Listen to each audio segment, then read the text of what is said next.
Cah ayu sing ayu dhewe lah rene wonten tak kancan mriki. Tiba-tiba itu pikir langsung nutup, teriak. Suara makin rame, angin makin kencang.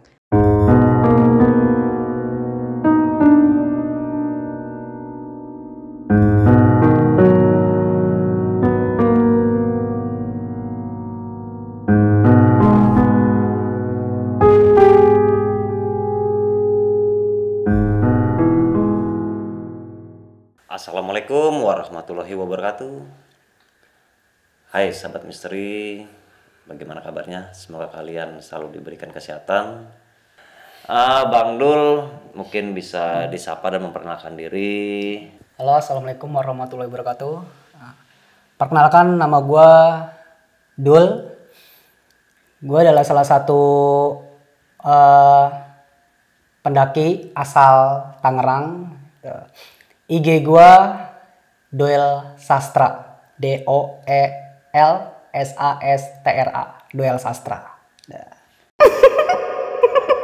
Wabarakatuh. Halo sahabat saksi misteri, perkenalkan nama gue Dul, asal dari Tangerang. Di sini gue pengen cerita tentang pengalaman pendakian gue di tahun 2017, yaitu mendaki Gunung Slamet via jalur Dukuh Liwung bersama 4 kawan gua. Yang pertama ada Jud, ada Ican, ada Abid, dan satu wanita yang bernama Pikeh. Ini adalah pendakian ke-6 kali gua naik jalur Dukuh Liwung di Gunung Slamet ini. Sebelum-sebelumnya gua udah pernah naik, tapi ini jalur ini adalah pendakian ke-6 kali gue bersama kawan-kawan gue. Dan di sini Pikeh dan Abid adalah pemula dan dia baru pertama naik Gunung Slamet. Tuh. Jadi mereka gue ajak untuk bersilaturahmi juga bersama kawan-kawan gue yang ada di Tegal. Gitu. Oke, kita berangkat dari Tangerang, dari kampus kita di Tangsel. Berangkat dari situ menuju ke terminal Lebak Bulus. Jam 5 kita udah sampai di terminal Lebak Bulus. Terus gue beli tiket di situ. Beli tiket jurusan Tegal. Tapi kita diturunin jam 4 pagi itu di kabupaten dan di perbatasan Kabupaten Tegal dan Kota Tegal. Dan ternyata di situ gue salah beli tiket. Akhirnya gue negosiasi sama supir bisnya, nyata emang kita turun di Tegal sesuai dengan tiket kita. Harusnya gue turun di Purwokerto dan gue berhenti di pertigaan Yomani. Dan akhirnya kita terlantar di perbatasan Kota Tegal dan Kabupaten Tegal. Gue nggak tahu pasti daerahnya di mana. Di situ kita terlantar mungkin jam setengah 4 pagi ya. Gitu. Akhirnya kita nungguin elf, dapat elf jam setengah 5. Langsung kita naik elf. Setelah itu kita sampai di pertigaan Yomani. Nah, mungkin yang biasa lewat jalur Guci atau jalur Dukuh Liwung, kalian udah tahu pertigaan Yomani seperti apa. Tuh. Di situ kita berhenti, terus kita sholat subuh sambil menunggu teman-teman akamsi dari Tegal, dari desa jalur Dukuh Liwung, yaitu Bang Aldi. Jadi gua naik di sini nggak berlima, nggak berlima, tapi gua naik bersama 12 cowok akamsi dari Tegal atau desa Dukuh Liwung. Gitu. Setelah sholat subuh selesai, lalu kita dijemput dengan menggunakan mobil pick up ke rumah Bang Aldi aja. Gitu. Karena base campnya di rumah Bang Aldi, gitu. base camp anak-anak akamsinya. Setelah kita di rumah Bang Aldi, sekitar jam 7 pagi kita rest di rumah Bang Aldi. Kita naik itu besoknya. Tuh, jadi kita bersilaturahmi dulu sama warga-warga desa sana. Terutama gue gitu yang udah kenal sama warga-warga desa sana. Jadi gue bersilaturahmi. Singkat cerita, tibalah malam. Malam sekitar jam 8 kita briefing dan semua pendaki kumpul di situ untuk packing itu. Total semuanya 17 pendaki total. Kita packing, briefing, ya kayak logistik apapun itu gitu. Setelah briefing, terus sekitar jam 10 malam kita video callan sama teman tongkrongan yang ada di kampus untuk minta doanya agar selamat dan segala urusannya akan dimudahkan gitu. Tidurlah kita jam 10 malam. Terus tidur tuh. Terus keesokan paginya jam 4:30 kita bangun.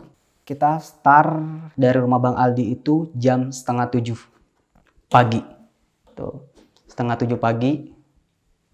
Trek ke base camp, naik tuh sekitar 45 menit sampailah kita di base camp. Tuh. Setelah di base camp langsung dikomandoin sama Bang Aldi untuk tunggu dulu dan Bang Aldi akan izin ke Kuncen yang bernama Mbah Kardi atau ya, kalian kenal itu Mbah Karsadi ya, tapi gue itu nyebutnya Mbah Kardi. Warga-warga di desa Dukuleung itu nyebutnya Mbah Kardi. Kita dibolehin, alhamdulillah itu.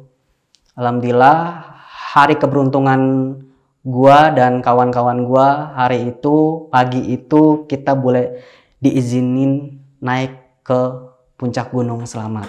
Tuh.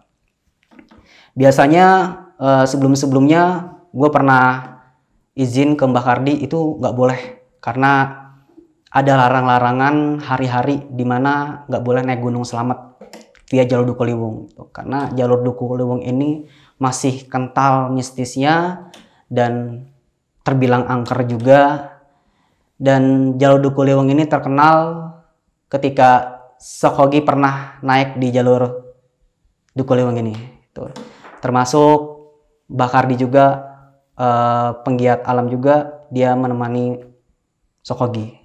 Berdoa demi keselamatan tim semua. Dari 17 pendaki itu cuman satu wanita yang bernama Pikeh, teman gue. Dan di sini gue belum ada sesuatu pikiran-pikiran negatif atau kejanggalan ya gitu. Jadi ya udah, gue bawa teman gue Pikeh, ya udah. Tuh. Dia naik gunung dengan keadaan bersih dan tidak nakal gitu.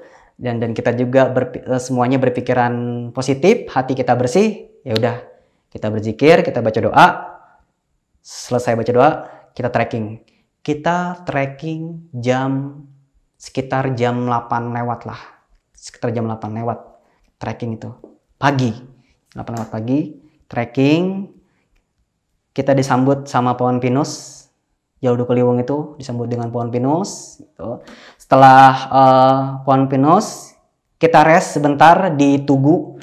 Ada sebuah tugu di situ, tugu pelatihan tentara di situ. Kita rest di situ. Kita sedikit briefing lagi sama Pak D. Nah, di 17 pendaki ini ada yang paling dituakan yaitu Pak D Mansur. Tuh, gue sebut aja Pak D Mansur ya. Tuh, Pak D Mansur. Nah, ini dia yang paling dituakan. Tuh.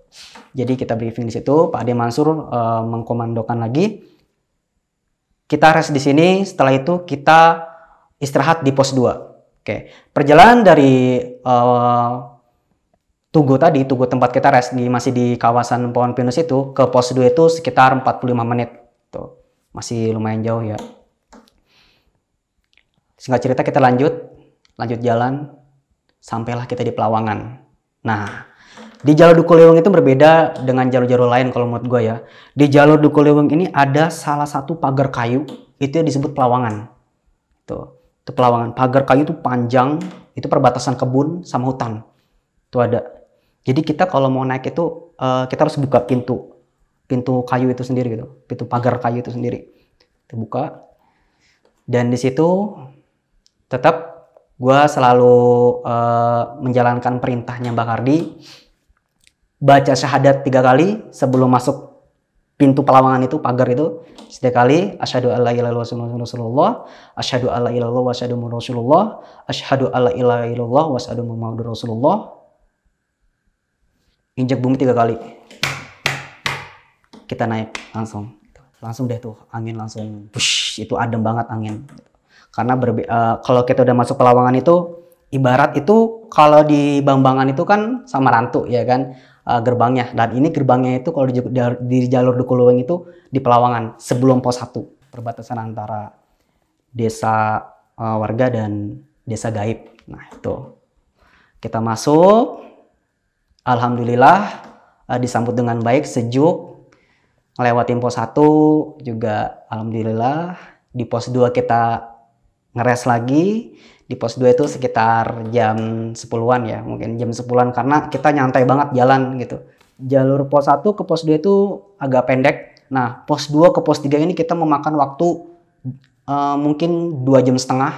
Di pertengahan dari pos 2 ke pos 3 kita ditinggal sama 12 rombongan.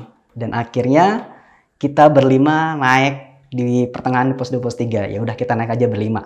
Tuh. Kata si Jud, ya udah kita naik aja berlima. Kita mah pendaki santai. Ya udah santai. Akhirnya 12 pendaki termasuk Pak Ade Mansur dan Bang Aldi dan rombongan-rombongannya itu duluan dia sampai pos 6, 14 gitu.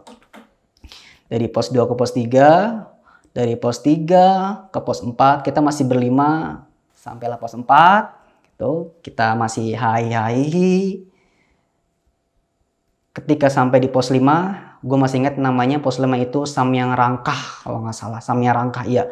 Pos 5 adalah Samyang Rangkah. Itu adalah perbatasan antara vegetasi lebat dan vegetasi tidak lebat. Dari pos 5 ini udah kelihatan puncak Gunung Slametnya. Kelihatan banget dah. Itu. Di pos 5 kita sampai jam 5 pas di situ. Saking nyantainya. Jam 5 pas kita sampai di situ, tiba-tiba gerimis datang, kabut datang, kita lanjut jalan, mau ngelewatin pos 6, pikeh jatuh. Bruk. Gue di situ masih berpikir positif. Oke. Pikeh jatuh. Lelah. Ya, lelah. Udah.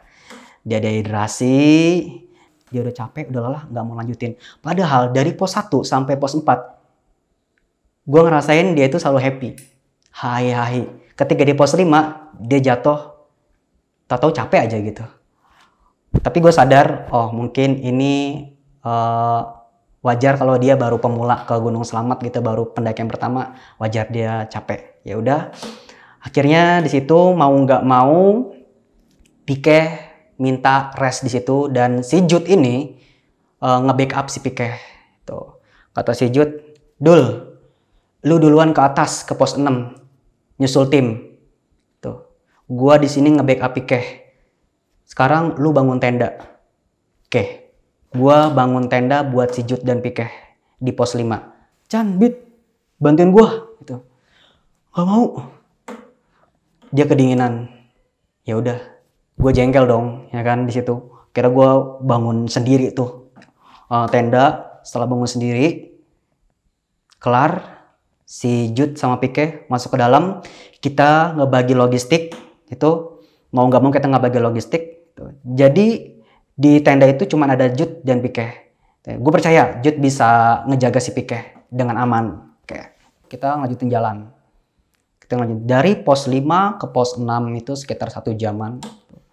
Sampailah kita setelah maghrib. Situ, habis maghrib kita sampai di pos 6. Ketemu tim, langsung disambut sama Pak Ade Mansur. "Dul, Pikeh kemana?" Tanyain dong, gitu kan. Di bawah Pak Ade. Di pos 5, di backup sama Jud, dia lagi sakit." "Oh, ya udah." Tuh. Singkat cerita, gua langsung bangun tenda. Mereka lagi pada buat api unggun.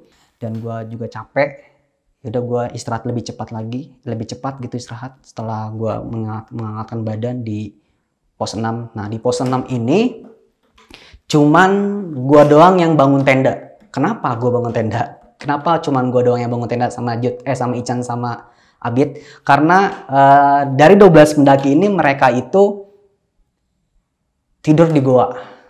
Nah jadi di pos 6 ini adalah pos terakhir, yaitu pos goa, Dan akamsi apa dari 12 akamsi ini, mereka tuh kalau naik ke Gunung Selamat tuh sampai pos 6 aja gitu, dan mereka nggak usah bawa tenda, mereka cuma bawa terpal aja, terus tidur mereka bebarengan di situ, tuh dempet-dempetan. Ya walaupun udaranya dingin ya, tapi kalau hujan deras mungkin bisa kebasahan juga gitu. Dan kita pendaki dari Tangerang, ya kita nyari aman aja lah gitu. Nyari aman aja, udah kita tidur malamnya, terus keesokan paginya kita mulai summit tuh. Setelah gua bangun, semuanya pada bangun, udah mau beres-beres mau summit, tiba-tiba dari arah pos 5 gitu, gua ngelihat 2 orang pendaki. Itu Pike sama Jud naik. Wah, seneng dong kita. Tuh, semuanya seneng dong. Termasuk gua gitu, seneng. Wah, Pike udah sembuh. Pike udah sembuh nih. Udah sehat lagi, udah bugar. Wah, dia mau ke puncak gitu. Disambut sama teman-teman, tepuk tangan gitu. Wah, Pike udah sembuh gitu kan. Setelah disambut Pike, terus kita briefing lagi sebelum ke puncak gitu. Sebelum summit kita ya briefing. Gitu. Tiba-tiba Pike narik tangan gue keluar dari rombongan. Gue nggak tahu nih dia kenapa gitu kan. Tiba-tiba dengan muka gue senyum gitu. Lu sembuh lu ya? Terus kata Pike, Dul, gue haid. Ini yang tadi gue senyum langsung canda lo, bercanda. Udah ngitungnya udah bener belum? Udah, gue udah bener ngitungnya. Tapi gue haid di sini. Padahal hamil 5 sebelum pendakian ke Selamat ini, dia itu udah selesai haid. Tiba-tiba dia haid dan dia nggak bawa roti. Tahu lah ya roti apa gitu. Dia nggak bawa roti gitu. Setelah itu gue langsung bengong kan. Ya udah, gue bengong sebentar. Ya udah, oke, Bismillah aja. Dan jadi dia itu ngebuat roti itu dari tisu, gulungan tisu. Jadi tisu tuh dibuat sama dia, terus dibentuk kayak roti ya buat ganjel itu dia. Itu setelah itu ya udah, gue percaya Pike bisa sampai puncak. Gitu. Semoga nggak terjadi apa-apa. Bismillahirrahmanirrahim. Gitu. Dan gue tahu itu Pike nggak bawa roti dan dia cuma ditambal sama tisu doang dan darah itu bakal ngucur terus. Singkat cerita, ya udah gue percaya Pike bisa ke atas puncak. Tuh. Dan semua dari 12 pendaki itu belum tahu ya, anak-anak Kamsi belum tahu kalau Pike haid, termasuk Jud, Ican dan Abid itu belum tahu gitu. Situ. Ya udah, kita naik tuh ngelewatin batas vegetasi. Alhamdulillahnya kita sampai di puncak Gunung Selamat. Pike di situ sampai puncak Gunung Selamat dan gua antara seneng sama khawatir di situ. Pike nangis di situ. Haru, nangis semuanya, bahagia. Abid juga bahagia. Pertama naik ke Gunung Selamat, pertama mendaki gunung, dia langsung ke Gunung Selamat.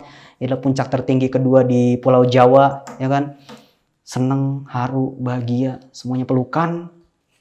Ya udah, kita nggak lama-lama di puncak, karena gue tahu kondisinya Pike seperti apa, itu ya.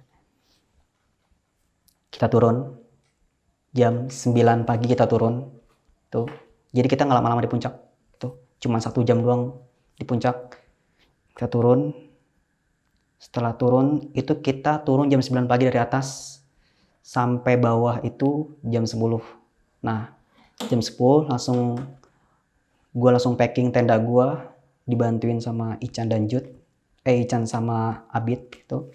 Udah rapi. Terus baru si Pike itu ganti ya. Jadi dia ganti sebelum turun itu dia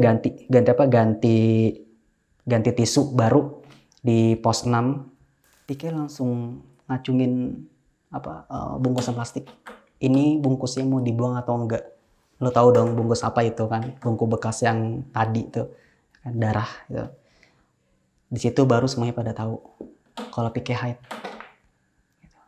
Akhirnya Pak De Mansur dengan tegas mengkomandokan buang aja di pos 6. Ya semuanya santai aja gitu. Kecuali gua sama Bang Aldi mungkin tahu gitu. buang aja di pos 6. Ya udah, diambil tuh sama Pak Ade Mansur bungkusnya, trek, dibuang cus dengan sembarang, jatuhlah tuh. Jadi di pos 6 itu ada aliran sungai gitu yang mati, kecil sih soalnya. Nah itu dibuang di situ gitu dengan sembarang. Dan lo mau tahu apa yang gue lihat di situ? Ketika dibuang jatuh, itu ada makhluk hitam, itu kayak bener-bener kayak rebutan makanan di situ. Dari berbagai sudut tuh bener-bener masuk kayak ngerebutin makanan itu. Ketika sampai bungkusan itu jatuh ke bawah, itu padahal masih siang tuh. Dan semua orang ya cuek aja, dibuang ya cuek udah itu. Makhluk hitam tinggi tuh kayak bener kayak ninja. Kalau menurut gue kayak ninja itu ya, gue ngeliat masuk gitu kayak ngerebutin makanan lezat gitu lah. Gue nggak tahu gitu, tapi gue nggak bilang. Dalam hati gue, ada apa lagi nih ntar. Ya moga aja nggak terjadi apa-apa. Gue selalu berpikiran positif, gue nggak pernah berpikiran negatif di situ. Positif. Oke, kita turun. Gue di backup sama Bang Aldi sama Pak Ade Mansur. Nah, tim gue tuh di backup. Jadi total 7 orang ya.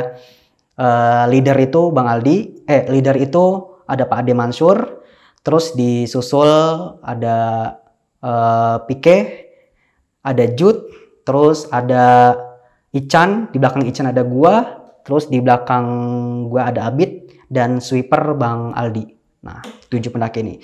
Dan sisanya itu udah turun duluan mereka, anak Hakamsi. Turun duluan, mereka tuh turun cepet gitu, cepet gitu. Nah, kita di pos 6, start jam 10, turun 10 lewat lah ya, turun. Sampailah di pos 5 jam 11. Packingin tendanya si Jud dan si Pikeh. Oke. Beresin lagi tendanya tuh, start jam 11 dari situ. Start jam 11 dari pos 5. Gue masih ingat banget, start jam 11 siang dari pos 5. Turunlah kita dengan ritme yang santai. Tuh. Perjalanan turun tuh santai banget. Sampailah kita di pos 4. Terus pos 3, dem. Di sini nih, di pos 3. Di sini pos 3 itu Bang Aldi ngeliat sosok hitam ini tinggi banget di pos 3. Nah, di pos 3 ini gua sampai itu sekitar jam 3. Jam 3-an sore lah. Nah, di sini Bang Aldi ngeliat sosok hitam tinggi banget, itu lagi mandangin tim gua, 7 orang ini tuh. Jadi gue tinggal 7 orang doang tuh di gunung itu tuh. Dan nggak ada pendaki yang naik atau turun di sana. Kecuali dari 7 pendaki, gue termasuk gue. Di pos 3 ini gue jabarin lagi, itu tinggi banget, hitam. Itu lagi ngeliatin kita. Dan itu Bang Aldi ngeliat. Nah, Bang Aldi ini orangnya sensitif dia. Matanya sensitif. Kalau gue bilang sih dia setengah-setengah punya indra keenam gitu. Setelah kejadian itu, tapi Bang Aldi nggak bilang ke gua dan tim gitu. Dan di situ Pikeh pun masih happy, masih santai gitu kan. Ya semua masih happy, masih ya udah. Kecuali gua masih khawatir. Ada apa lagi nih setelah ini gitu kan. Dari pos 3 kita rest, karena perjalanan dari pos 3 ke pos 2 itu lumayan panjang ya, landai panjang gitu. Kita jam setengah 4, kita ngeres lama di pos 3 karena emang adem banget hawanya di situ. Tuh. Setelah kita ngeres, jam 4-an, sekitar jam 4 lewat mau setengah 5 tuh, kita lanjut jalan. Sampailah kita di pos 2. Nah, dari pos 3 ke pos 2 ini, ritme masih tetap stabil. Ritme perjalanan itu masih tetap stabil. Sampailah kita di pos 2. Di pos 2 itu jam setengah 6 sampai kita. Berarti mau petang, udah hampir mau petang ya, setengah 6 itu. Setengah 6, dan disitulah baru Pikeh udah mulai gak nyaman sama perjalanan turun ini. Dan gue merasakan itu, semua juga merasakan itu, tapi itu belum parah kalau menurut gue. Itu belum parah dia di sini. Inilah yang paling gue takutin, paling gue malesin, yang paling gue khawatirin ketika ngelewatin menuju pos 1, dari pos 2 ke pos 1. Atau gue khawatirin ketika gue melewatin pos 1, karena emang disitulah banyak demitnya. Tuh. Mungkin markasnya ya. Kita lanjut jalan tuh. 5:30 kata Pak Ade Mansur, ayo kita lanjut keburu maghrib gitu. Kalau bisa kita keluar pos 1 udah maghrib gitu. Oke, 5:30. Oke, gue tahu. Dari pos 2 ke pos 1 itu jaraknya itu 45 menit. Itu kalau nyantai banget ya, nyantai banget. Dan gue tahu konstruksi jalur dari pos 2 ke pos 1 itu enak banget dan bisa buat lari gitu. Itu setengah jam udah nyampe atau 20 menit atau 30 lah menit lah sampai gitu. Ya udah, ayo kita jalan. Kita jalan tuh, santai. Dari perjalanan pos 2 sebelum ke pos 1 tuh kita ngelewatin jalur sungai tuh, atau biasa kita sebut itu jalur lahar namanya. Jalur lahar itu gede banget jalurnya. Belum kayak kali gitu. Sebenarnya itu kali mati, sungai mati gitu. Cuman kita sebutnya jalur lahar gitu. Nah, berhenti situ azan maghrib. Karena dari pos 2 ke pos 1 pos 2 sama pos 1 ini udah dekat sama pemukiman gitu. Jadi kedengeran azan. Dari situ sampailah kita tuh di sungai mati tuh. Di batu-batu itu, gede gitu. Azan, kita break. Break, petang datang, mulai gelap. Pike udah mulai aneh lagi di sini. Pike tuh merasakan kayak udah mulai gelisah, kuping udah mulai ditutup-tutupin gitu. Dan lo mau tahu apa yang dirasakan Bang Aldi tadi? Sosok itu masih ada. Sosok hitam itu masih ada.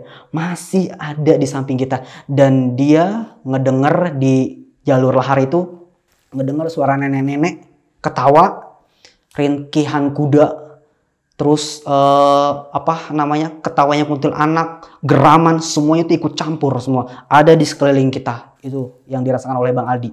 Sini. Ini yang gue dapat cerita dari Bang Aldi ya.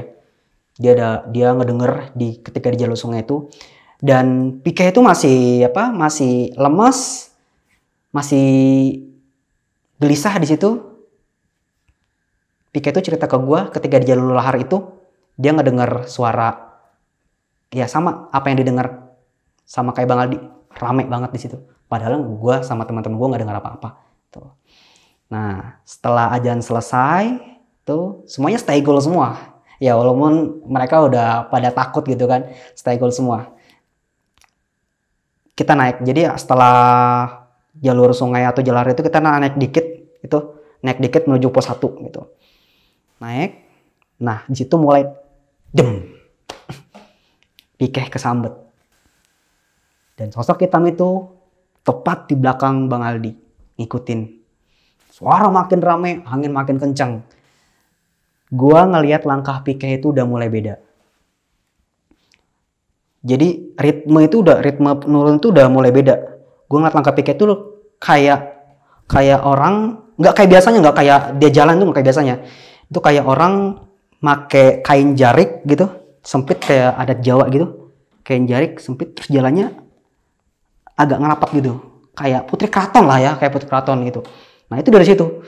Padahal itu jalur pos 1 tuh dikit lagi ya, paling sekitar 18 menit itu sampai. Tuh. Dari situ ritme udah mulai aneh nih, ritme nih. Di belakang kota gue kok lambat amat ini ya. Ternyata Pike kesambet sama Putri Keraton. Tuh. Oke, gua tahan dulu ceritanya di sini. Jadi gua flashback lagi ke malam, jadi malam kemarin gitu ya. Malam kemarinnya pas gua ngevakuasi si Pike di pos 5. Jadi ketika malam itu Jud sama Pike itu bermalam di sana, ya kan. Nah, Pike ketika tidur itu dia dimimpiin sama sosok wanita tuh. Itu dia belum haid. Tuh. Sama sosok wanita kayak Putri Keraton, dan menurut dia itu adalah wanita paling tercantik. Menurut Pike itu wanita paling tercantik di dunia yang pernah dia lihat. Gue sampai habis gitu. Sampai segitunya gitu dia nyebutin. Dia pakai kebaya merah, kain jarik. Terus dia bilang gini, "Cah ayu sing ayu dewe lah rene wonten tak kancan mriki." Yang artinya itu gadis cantik, yang cantik banget itu, sini aku temenin, kalau mau kesini aku temenin di sini gitu. dan dia memperkenalkan namanya yaitu Nyimas Kantri. Dan ini adalah sosok paling cantik yang gue lihat sebelum pendakian ini pendakian ke-6 kali gue ya. Sebelum pendakian sebelumnya gue pernah ngeliat dia juga, dan emang dia sosok paling cantik. Dan ada satu lagi wanita, yaitu Nyai Rantang Sari, dan dia adalah penghuni Gunung Slamet, jalur Duku Liwung. Dan balik lagi menuju perjalanan pos 1 ya, gue tahu itu Nyimas Kantri yang lagi ngerasukin si Pikeh di situ, dan gue tahu jalannya seperti itu. Nyimas Kantri ini terbilang energinya lebih kuat gitu ya dari makhluk-makhluk lain yang ada di jalur Duku Liwung. Lanjut cerita, sampailah gue di pertengahan dari pos 1 itu, Pikeh jatuh, bruk. Pikeh jatuh, bruk. Dia bilang gini ke Pak Ade Mansur, tetap leader masih dikomandain sama Pak Ade Mansur. Aku mau pulang gitu. Iya, kata Pak Ade, ayo kita pulang. Terus bangun lagi, jalan kayak gitu lagi, kata Pak Ade, jalannya cepetan, jangan kayak gitu. Gue tahu itu bukan Pikeh, itu Nyimas Kantri. Setelah itu jatuh lagi, aku mau pulang. Iya, ayo kita pulang. Itu setelah bangun lagi jalan seperti itu, akhirnya gue kesel dong. Gue berbisik sama Abid di belakang gue, Bid, kita zikir yuk bareng-bareng. Abid sampein ke Bang Aldi, sweeper, Bang kita zikir. Gue sampein ke Ican di depan gue, Chan kita zikir. Ican juga nyampein ke Jud, zikir dalam hati awalnya. Kita jalan zikir dalam hati, tiba-tiba itu Pikeh langsung nutup, teriak, itu panas, jatuh tuh, tawa, gue bukannya merinding situ, gue kesel karena perjalanan pos 2 ke 1 itu cuman makan waktu, ya Allah, setengah jam, tapi kenapa kita bisa berjam-jam gitu kan. Gue nggak ngeliat jam waktu itu kan, intinya lama banget, gue ngerasainnya lama banget di jalan nih tuh. Kira gue berzikir terus, dia makin jadi gitu. Panas, aku mau pulang. Dan di situ dia kayak ngomong sama si Nyimas Kantri ini, kayak ngomong batin gitu ya, gue nggak tahu dia ngomong batin situ pakai bahasa Jawa halus, karena si Pikeh, gue tahu nih Pikeh ini bisa bahasa Jawa, tapi dia nggak bisa bahasa Jawa sehalus itu gitu. Dia lagi ngomong bahasa Jawa, kita liatin aja. Gue nggak tahu persis apa pembicaraannya, karena gue paling jauh gitu kan, yang paling deket tuh ada si Jud, ada Pak Ade Mansur yang paling deket Pikeh itu. Gue nggak tahu dia ngomong apa, terus dia bangun lagi, kita zikir lagi, makin jadi, jatuh lagi, lama lagi, jadi serba salah gue di situ. Gue udah kesel, gue mau zikir, salah, nggak bakal bisa jalan. Gue nggak zikir, dia kayak gitu jalannya tuh kayak putih keraton gitu, lama gitu. Setelah itu ya udah kita putusin nggak zikir. Gue gocek dong akhirnya kan, gue gocek tuh jalan, oke biarin lah, bodo amat lah, gue lama juga lah. Intinya gue sampai ke bawah, gue gocek tuh, gue zikir tuh dalam hati. Astagfirullahaladzim, subhanallah. Dia turun, dek. Tuh. Tahu kalau ada orang zikir. Panas lagi kuping, nggak mau denger gitu kan. Nggak mau bener-bener nggak mau denger, teriak, panasan. Kira bangun lagi dia. Oke, kita putusin nggak zikir di pos 1 ini. Nah, udah mulai kita ladenin tuh si Nyimas Kantri itu. Kita ladenin tuh, mau jalan kayak gimana bodo amat dah, kita ladenin dah. Gue udah mulai kesel, gue juga udah mulai takut, rasa takut gue udah mulai hilang di situ. Gue udah mulai kesel nih sama si sosok ini nih yang udah ngerasukin ini. Dan lo mau tahu, si Pikeh ini gue diambil dari cerita Pikeh ya. Jadi selama dari jalur lahar yang tadi gue rest maghrib tuh sampai dia kejadian kayak gitu, itu dari samping kanan kiri itu bener-bener rame. percis apa yang dibilang kayak Bang Aldi tadi. Itu mereka tuh pada ngikut. Kalau dijabarin itu si Pike tuh ngelihat kayak kawanan dayang-dayang itu di atas. Itu kayak bener-bener kayak lagi terbang gitu, ngikutin kelompok kita ke bawah. Dayang-dayangnya si Nyimas Country ini gitu. Pakai selendang tuh, terus baju kebaya, terbang gitu. Cantik banget semuanya. Mereka tuh pada cantik semua.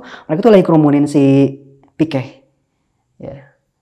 Lo tahu sendiri lah kalau darah head itu bagi mereka itu wangi banget gitu, dan mereka itu suka banget sama bau wangi itu. Setelah belum sampai pos 1 itu masih di perjalanan, gue masih ngeladenin si Pike jalan seperti putri keraton itu. Jalan, tiba-tiba bruk dia jatuh. Nah ini normal nih, dia haus langsung kan. Aku haus, aku lelah, aku capek. Oke, minum. Setelah minum udah nih, ayo bentar deh. Dia ngobrol lagi sama Nyimas Country-nya. Gua nggak tahu dia ngobrolin apa, pakai bahasa Jawa yang mungkin gua nggak bisa ngejabarin di sini. Mungkin itu Jawa halus banget, dan gue baru tahu itu tiba-tiba tuh Pike bisa bahasa Jawa seperti itu, dan semuanya denger. Intinya dia mau pulang, aku mau pulang, tolong izinin aku pulang. Tuh, kata Pike, intinya seperti itu ya kalau gua jabarin ya. Kok dia ngobrol itu lama tuh. Akhirnya bangun lagi setelah minum, itu belum sampai pos 1 gitu. Minum, kita turun. Jadi sebelum sampai pos 1 itu ada jalur seperti cabang begini nih, cabang. Itu udah normal Pike, udah normal tuh. Setelah minum itu udah normal. Turun, tiba-tiba itu Pike langsung belok ke kanan. Itu padahal jalur terlarang, itu jalur buntu atau jalur jurang gitu. Jalur buntu itu terlarang. Dia turun lari gitu. Tiba-tiba gue di belakang kan refleks gitu kan. Pade, Pike gitu. Langsung tarik, "Tris, mau kemana?" "Aku mau pulang." "Iya, pulangnya lewat sini."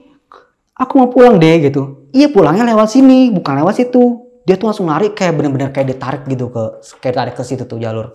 Gue langsung, gila nih orang nih. Gue udah capek, udah kesel. Itu kalau misalkan dia cowok tuh udah gue tonjok di situ. karena dia sayangnya dia cewek gitu kan. Ya udah, akhirnya kita lanjutin jalan di situ. Udah tuh kumat lagi dah. Pos 1 tuh sampai, ya kan. Jarak sekitar 50 meter itu udah kelihatan pagar Pelawangan. Nah, dari pos 1 itu pagar Pelawangan itu kelihatan gitu. Kumat lagi dia. "Aku mau pulang deh." "Iya." Jalannya sambil kayak putri keraton. "Ayo kita pulang." Dah tuh. Kita bawa gerbang dong. Bawa gerbang itu angin di belakang kita tuh udah mulai rame dah gitu. Kita buka Pelawangan, kita buka tuh pintunya, cerek. Dari depan itu udah ada warga yang pengen evakuasi Pike, termasuk ada Bang Rinto tuh. Kita buka gerbang, jalan, truk, Pike udah lemas di situ, jatuh. Akhirnya Bang Rinto nih, kawan gue juga di sana, langsung evakuasi dia, langsung gendong dia pakai sarung di situ. Nah, disinilah si Nyimas Country ini masih suka banget ngikutin dia. Dia masih terbang di pohon-pohon pinus itu, masih ngikutin itu di situ. Pas digendong itu setengah sadar si Pike ngeliatin Nyimas Country yang masih ngikutin. Terus dia senyum manis ke Pike di situ. Senyum manis dengan cantiknya, dan dia baru pertama kali itu ngeliat cewek secantik itu. Setelah itu udah Pike kehilangan kesadaran di situ, pingsan dah setelah dari ngelihat senyumnya si Nyimas Country ini. Tuh. Evakuasi lah kita tuh di base campnya Bang, di base camp dulu, terus dijemput sama mobil pick up. Setelah itu kita ngobatinnya si Pike itu di rumah Bang Aldi gitu kan. Semuanya naik dari ketujuh tim gue tuh naik gitu ke rumah Bang Aldi. Di situ baru evakuasi, baru diobatin lah ya sama keponakannya Pak De Mansur ini, diobatin gitu. Diobatin, ngobatin itu nggak kayak orang ini, dia lagi pingsan kan, dia lagi pingsan gitu. Dan si keponakannya Pak Ade Mansur itu tahu, atau saudaranya Pak Ade Mansur ini tahu kalau ini bukan dia, itu ini dalam diri dia itu bukan Pikeh ini gitu. Jadi kayak dia cuman pakai daun pandan tuh, terus diusapin sama air, terus dibaca doa, kayak dia pakai kertas, dicepretin, lagi tiduran cepretin. Kita lagi ngumpul semua di situ, cepretin tuh mukanya, brek, teriak, teriak sekencang-kencangnya, itu bikin kuping gua pengangdah itu. Dan semua warga desa itu kebangun semua. Lu mau tahu itu jam berapa ketika kita sampai rumah Bang Aldi? Jam 11:30 malam. Gila nggak? Dari pos 2 itu kita 5:30. Kayak ngeres lah ya di Jalur Lahar itu jam hampir mau jam 6:30. Sampai pos 1 itu, gue perkiraan sampai pos 1 itu jam 11 keluar dari Pelawangan. Jadi 7 jam gitu. Yang harusnya cuma setengah jam doang jadi 7 jam. Itu gue langsung gila. 7 jam dari pos 2 ke pos 1. Gue langsung gak habis pikir tuh sama waktu itu. Padahal itu cuman, ya kita tetap jalan gitu. Berhenti juga, ya ada kali 3 kali berhenti doang gitu kan. Ya karena kita berzikir doang gitu. Berjalan tetap berjalan, santai gitu. Cuman emang agak lambat. Tapi kenapa bisa sampai 7 jam itu gue sampai heran. Sampai sekarang sampai heran. 7 jam. Nggak diputerin juga. Ya kita jalan normal. Balik lagi. Ketika si Pikeh teriak itu kan. Pandan dibaca mantra. Umat kami tuh. Saudaranya Pak Ade Mansur. Teriak. Itu teriak itu ada kali. Sekitar 10 menitan lah dia teriak itu. Bener-bener teriak. Terus tiba-tiba gue suruh megang kakinya si Pikeh. Suruh pegang itu keras banget kayak batu itu, kayak batu, benar-benar kayak batu. Dan gue bilang sama Pak Ade ini kayak batu nih. Iya. Nah Pak Ade cerita di sini. Tadi juga saya pas ketika dari perjalanan itu tuh, ketika si Pikeh itu lagi jalan lambat itu saya megang tangannya tuh benar-benar kayak batu, erat banget, erat gitu. Saya tuh kayak benar-benar kayak diremekin gitu tangan saya gitu. Oh iya gitu Pak Ade ya. Iya itu saya benar-benar kayak diremek gitu. Tapi saya nggak bilang kalian aja gitu. Oh iya. Nah udah tuh. Saya ada cewek itu benar-benar teriak terus. Teriak benar-benar nggak ada jeda. Teriak terus itu. Berhenti tuh. Truk. Melototin gua. Apa lu? Gue tuh. Ngatin gua lu apaan lu? Tuh. Ngototin gua lu. Ya lu ngatin gua. Gua kesel tuh. Kesel di situ. Terus ada di situ mamanya Bang Aldi nanya. Iki sinten? Katanya. Tuh ngatin gua mulu tuh dia. Iki sinten, ngatin gue terus senyum tuh, ngeledek, udah gue lepas gue, ngatin gue mulu tuh. Terus mamanya Bang Ali tuh selalu ngomong iki sinten, ini siapa dalam iki Nyima Santri yo, iki Nyai Rantang Sari yo. Nah, 2 sosok ini kan yang selalu ikut ke bawah gitu, iki Nyima Santri yo gitu. Tanyain tuh sama mamanya Bang Aldi, tuh masih melek tuh.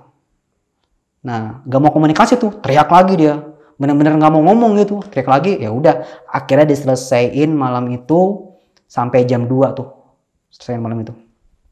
Udah kelar jam 2. Nah kelar istirahat Pikehnya. Keesokan paginya ya secara normal Pikeh udah nggak ada suaranya, udah serak gitu. Nggak berhenti di situ aja terornya malah berhenti, malah meper ke teman-teman gua nih, termasuk Pak Ade Mansur nih. Nah, setelah kejadian malam itu, keesokan paginya, secara normal, biasa kita pulang, semuanya pulang. Dan keesokan harinya lagi, jadi 2 hari setelah pendakian itu, Pak Ade Mansur ini mengalami gejala linglung. Kalau kata orang Jawa itu linglung gitu. Karena dia itu leader ya kan, karena dia itu yang menuntun Pikeh. Gitu. Kata Pak Ade Mansur itu langsung cerita ke gue, jadi gini, kata dia. Jadi saya itu setelah 2 hari tragedi yang kemarin itu, Dul, iya Pak, kenapa? Itu. Saya tuh pagi-pagi biasa tidur gitu. Terus bangun gitu kan ya. Bangun tidur, terus saya nyalain motor. Tiba-tiba saya langsung ke Kota Tegal. Saya nggak ada maksud apa-apa, Dul. Tahu-tahu saya nyalain motor ke Kota Tegal, Dul. Dan itu dari perjalanan dari rumah saya ke Kota Tegal itu cuma sebentar doang. Padahal itu jauh banget, Dul. Saya kayak orang linglung. Setelah bangun dari pagi itu saya kayak orang linglung. Tiba-tiba tuh saya nyalain motor, bablas aja gitu. Dan saya nggak tahu lampu merah, lampu hijau atau apapun itu saya bablas aja. Tahu-tahu udah sampai aja di Kota Tegal. Dan kalian tahu dari jarak kabupaten Kota Tegal itu belasan kilometer gitu kan. Dan Pak Mansur tuh ngendarin tuh kayak orang bengong. Ini tiba-tiba sampai di rumah saudaranya, dia pulang. Udah pulang, udah bengong. Gua nggak tahu tuh. Gua ketika dapat cerita begitu gua langsung merinding gitu. Gila sampai segitunya gitu dia. Nah, dari situ sampai sekarang gue nggak habis pikir juga, dan dia juga nggak tahu kenapa alasannya bisa sampai seperti itu, bisa linglung seperti itu. Itu dari cerita Pak Ade Mansur yang ngalamin kejadian hal aneh setelah 2 hari tragedi. Terus Bang Rinto yang mengevakuasi di Pelawangan itu ketika dia gendong Pikeh. Itu Bang Rinto, tadi gue sebutin, dia gendong Pikeh sampai base camp. Itu dia ngerasain kayak bener-bener puluhan orang itu lagi nindihin ini dia. Kayak dia lagi gendong, mungkin kayak gendong ratusan galon kata dia. Kayak ratusan galon tuh dia lagi gendong, berat banget gitu. Berat banget, bener-bener gak kuat dia. Saking gak kuatnya dia bener-bener keringat. Dia baru kali itu gendong beban paling terberat. Tuh. Akhirnya dia baca doa tuh kan, kembali normal lagi tuh. Nah itu Bang Rinto di situ. Nah, gue lanjut lagi tadi ke Bang Aldi yang dia ngeliatin sosok hitam. Gue balik lagi ke sosok hitam. Sosok hitam itu dari pos 3 sampai Pelawangan dia berhenti di situ.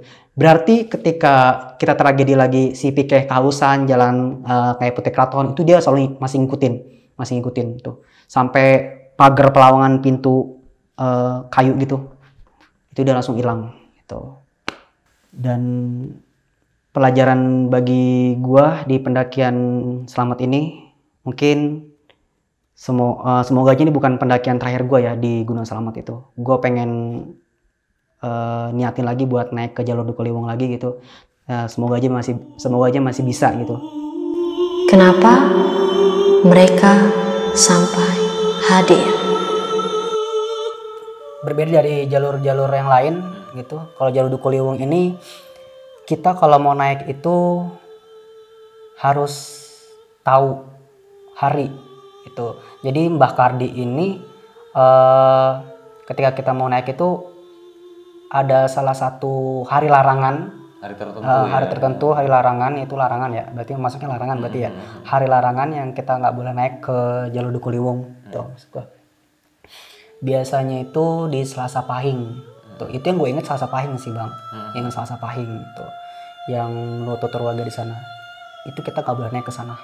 Tuh, menurut Mbah Kardi. Jadi gini, dari sedikit kisah Mbah Kardi ya. Mbah Kardi itu tadi udah tahu kan kuncen gitu. Dan dia itu selalu mempunyai kalau itu hubungan relasi sama makhluk di jalur Duku Liwung itu sendiri gitu. Jadi kalau ada acara di jalur Duku Liwung itu ada acara makhluk-makhluk gaib di sana itu tanda kutip lah acara lah itulah, nggak tahu kondangan atau apa itu ya gitu. Ada salah satu makhluk di sana itu mengabari Mbah Kardi, tuh, ngetok pintu. Tuh. Nah, menurut tutur warga di sana itu sosoknya Mbah Slamet gitu. Tapi gue percaya nggak percaya ya gitu kan. Sosoknya Mbah Slamet, gue nggak tahu Mbah Slamet yang mana gitu kan. Sosoknya Mbah Slamet itu ngetok pintunya Mbah Kardi. Bah, hari ini saya ada acara, tolong jangan ada yang naik dulu. Nah itu. Dan pengalaman gue itu gue pernah ketika gue naik gitu, itu gue pernah di stop gitu. Di stop itu dalam arti jangan naik dulu hari ini. Gitu. Ntar aja 2 hari kemudian itu. Oh ada acara ya mbak? Iya ada acara. Gitu. Nah itu larangannya, jadi kita nggak sembarang naik, berbeda dengan jalur-jalur lain. Apakah pernah ada kejadian ketika ada pendaki yang nekat atau mungkin mengabaikan larangan tersebut sehingga terjadi suatu hal yang tidak diinginkan? Ada bang. Nah jadi ini menurut tutur warga lagi ya di sana. Jadi waktu antara tahun 2000-an itu ada salah satu pendaki tuh, sepasang pendaki tuh naik itu tanpa izin. Ini bukan larangan sih, emang dia tanpa izin kayak tanpa izin Bakardi itu asal naik aja gitu kan. Terus di sana di pos 6 itu mereka berzinah bang, mereka berzinah. Terus setelah berzinah dua pasangan itu setengah badannya itu masuk ke goa. Jadi di pos 6 itu ada pos goa. Nah itu setengah badannya itu masuk di pos goa badan. Jadi dari sini sampai sini tuh keluar, dari sini sampai kaki tuh masuk ke dalam. Jadi benar-benar kayak di semen gitu bang. Itu masuk ke goa. Nah itu benar-benar gue merinding kalau denger cerita itu ya. Benar-benar wah tragis banget dah itu. Dan akhirnya ya itu setelah kejadian itu ya larangan-larangan yang kayak hari larangan itu ditetapkan gitu. Jadi nggak sembarangan naik ke sana. Apalagi seperti itu ya. Bukan melakukan seperti itu gitu. Itu sih bang, gue yang paling tragis. Mungkin sepengetahuannya Bang Dul sendiri, siapakah kedua sosok tersebut ya, sehingga dia sampai salah satunya dia sampai diikuti atau punya dayang-dayang yang mengikuti tim waktu melakukan pendakiannya. Iya. Jadi Nyimas Kantri satu-satu dulu bang ya, ya. Nyimas Kantri ini. Nyimas Kantri adalah sosok perempuan Jawa ya seperti Putri Keraton, dia cantik. Sosok ini benar-benar cantik sih bang, benar-benar kayak Putri Keraton yang gue nggak bisa ngejabarin ya bang ya, hidungnya kayak apa gini, pokoknya intinya dia cantik aja, benar-benar cantik gitu. Pika juga seperti itu melihatnya, gitu kan. Dan Nyai Rantang Sari juga nggak kalah cantik dari Nyimas Kantri. Nah, Nyimas Kantri ini menurut tutur warga lagi di sana gitu, selama gua bersilaturahmi di desa Dakuloweng itu, si Nyimas Kantri ini dia itu selalu bolak-balik dari pos 1 ke pos 6 dan dia nggak berani ke atas puncak gitu. Karena si Nyimas Kantri tahu atas puncak itu adalah puncak suci gitu, dan banyak aura-aura positif di sana gitu, dan mereka nggak sembarangan ke atas di sana, nggak sembarangan makhluk-makhluk yang dari pos 1 dari pos 6 itu ke atas sana, nggak sembarangan gitu. Dan ini sosok ini tuh selalu bolak-balik pos 1, pos 2, pos 3, pos ini ketemu juga berbeda-beda. Tapi kebanyakan para pendaki yang lewat Jalur Kuliwung, mereka tuh selalu ngelihat di antara pos 3 sampai pos 1. Dan emang di sini adalah patok atau pasaknya mereka berkumpul, istananya gitu bang. Nah yang kedua yaitu Nyai Rantang Sari. Nah Nyai Rantang Sari ini yang selalu dilihat sama Bang Aldi nih. Bang Aldi selalu ketemu mulu sama dia gitu. Dia adalah orang yang sama tapi berbeda dengan Nyimas ya, Nyimas Kantri. Ketika ketemu Nyai Rantang Sari ini dia pakai baju biasa, pakai kain jarik biasa tapi setengah gitu, berbeda. Kayak ibu-ibu desa gitulah, kayak ibu-ibu desa, kayak warga desa lokal biasa gitu. Dia bawa bakul sininya itu, di dalam isinya itu ada makanan gitu. Terus setelah ketemu dia itu, kalau bisa jangan dibeli makanannya gitu. Jangan dibeli makanannya. Kenapa emang kalau dibeli gitu, kata gue gitu kan. Pokoknya jadi beli nanti kena sial gitu. Oh oke. Gitu. Terus si Nyai Rantang Sari ini juga dia berjualan itu nggak berjualan seperti biasa gitu bang. Dia tuh selalu bawa bakul terus senyum sama kita, senyum sama kita kalau kita setiap turun. Nah itu mau sore, mau malam, mau siang dia selalu ada gitu. Dimanapun dia berada dia selalu ada, sama dengan Nyimas Kantri juga gitu. Dua wanita ini yang benar-benar cantik. Nah kenapa mempunyai pilihan, harus mengambil pilihan membuang plastik yang berisi darah kotor tersebut? Oke, itu tisu bang sebenarnya, tisu yang berbentuk roti, bukan roti. Justru itu kita sedikit. Nah, jadi ketika udah dibungkus sama si Pika itu kan, dikasih pilihan tuh dia ngasih pilihan sama semua orang. Gitu. Bungkusnya mau dibuang atau mau disimpan. Jadi voting musyawarah di situ ya. Iya. Gue mundur dong kalau soal itu kan, gue mundur gitu, gue juga mundur gitu, teman-teman gue mundur. Akhirnya tetua di sana Pak Mansur atau Pak Ade Mansur dibuang aja, lempar gitu kan. Ya mau gimana lagi gitu. Menurut gue ya dibuang salah, disimpan juga salah gitu. Dibuang ya begitu, gitu kan. Tapi lebih parah kan, membuang sampah sembarangan gitu kan. Tapi dibawa juga, wah gila. Udah benar-benar itu kalau lo lihat bang, plastik putih itu, bukan hitam ya, putih kayak gitu tuh, putih itu. Itu darah semua bang situ. Transparan itu ya. Iya, darah semua itu di situ. Darah semua. Ya serba salah dong.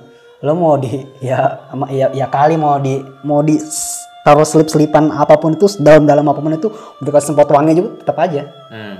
Itu semuanya plastik tuh darah semua.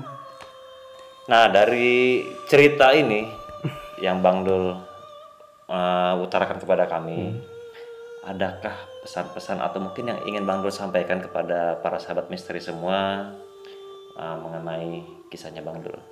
Oke, masih gue ulang lagi ya. Tadi pesan dan kesannya ya sebagai penggiat pencinta alam gitu, walaupun lu cuman iseng-iseng aja naik gunung gitu kan, tapi tetap kita harus sopan santun. Yang pertama ya nggak boleh ngomong kasar atau harus sopan, apalagi gunung selamat ya bang ya.